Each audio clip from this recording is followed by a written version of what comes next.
అంటే పాస్టర్ గారు చాలా బిజీ అయిపోయానండి. ఇంతకు ముందంటే వ్యాపారం చిన్న చిన్నగా ఉండేది, అందుకనే కాస్త మందిరానికి వచ్చేవాడిని అప్పుడప్పుడు. కానీ ఈ వ్యాపారం ఎక్కువైపోవడం వల్ల నేను మందిరానికి రాలేకపోతున్నాను.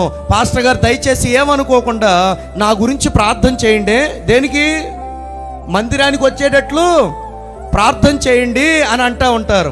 లేదు పాస్టర్ గారు, ఈ రోజున నాకు ఉద్యోగంలో ఏదో అప్పుడంటే చిన్న ఉద్యోగం కాబట్టి నేను అప్పుడప్పుడన్నా వచ్చేవాడిని, కానీ ఇప్పుడు ఉద్యోగం కాస్త బాగా పెరిగిపోయింది, కంపెనీ కాస్త బాగా పెరిగిపోయింది, లాభాలు కాస్త బాగా పెరిగిపోయింది, సంపద కాస్త బాగా పెరిగిపోయింది.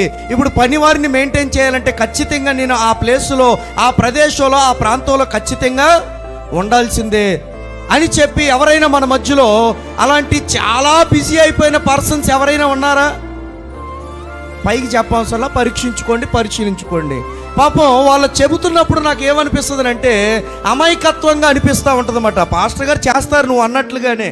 సరే, ఇప్పుడు ఆ పాస్టర్ గారు చెప్పేశాడు, వెళ్ళిపోయాడు. ప్రార్థన చేయండి కళ్ళు మూసుకుని, నేను నన్ను వచ్చేటట్లుగా అని చెప్పి వెళ్ళిపోయాడు. సేవకుడు కూడా చక్కగా కళ్ళు మూసుకుని దేవునికి చప్పట్లు కొట్టుకుంటూ మోకరించి దేవునికి ప్రార్థన చేస్తే, ఇప్పుడు ఆ వ్యక్తి దేని వలన మందిరానికి రాలేకపోతున్నాడు?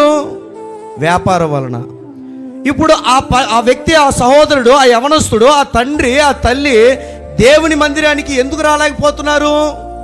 ఆ ఉద్యోగం వల్ల, ఆ లాభాల వల్ల, అక్కడ ఉన్నటువంటి పరిస్థితులు డాష్ ఏదైనా ఉండొచ్చు, మీకు ఏ పనులైనా ఉండొచ్చు. ఇప్పుడు సేవకుడు ప్రార్థన చేశాడు.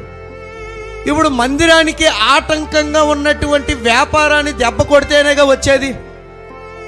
అర్థమైందా? అంటే వ్యాపారం దెబ్బ కొట్టాలని ప్రార్థన చేయడు సేవకుడు. అయ్యా సహోదరుడు చెప్పాడయ్యా, మందిరానికి రాలేకపోతున్నాడంట అయ్యా వ్యాపారం వల్ల, దయచేసి వచ్చేటట్లుగా చెయ్యనంటే, ఇప్పుడు రావాలంటే ఏది పోవాలి? అక్కడ ఆస్తి నష్టం జరగాలి. ఇది ఒరిజినల్ భాషలో చెప్పాలంటే. ఈ రోజున ఈ మాటలు వింటున్నటువంటి ప్రతి ఒక్కరు కూడా గమనించండి. దేవునికి విరుద్ధమైనటువంటి, దేవునికి వ్యతిరేకంగా ఈ రోజున ఇష్టం వచ్చినట్లుగా జీవిస్తే దేవాది దేవుడు చేతులు ముడుచుకుని కూర్చోడు. ఖచ్చితంగా దేవుని మందిరానికి ఎలా రప్పించుకోవాలో, ఎవరిని ఎక్కడ కట్టాలో, ఎవరిని ఎక్కడ నడిపించాలో, ఎవరిని ఎక్కడ తొక్కాలో కూడా దేవునికి బాగా తెలుసండి. మనకే జ్ఞానం లేదు, కానీ దేవునికి సమస్తమును ఎరిగిన దేవుడు ఆయన.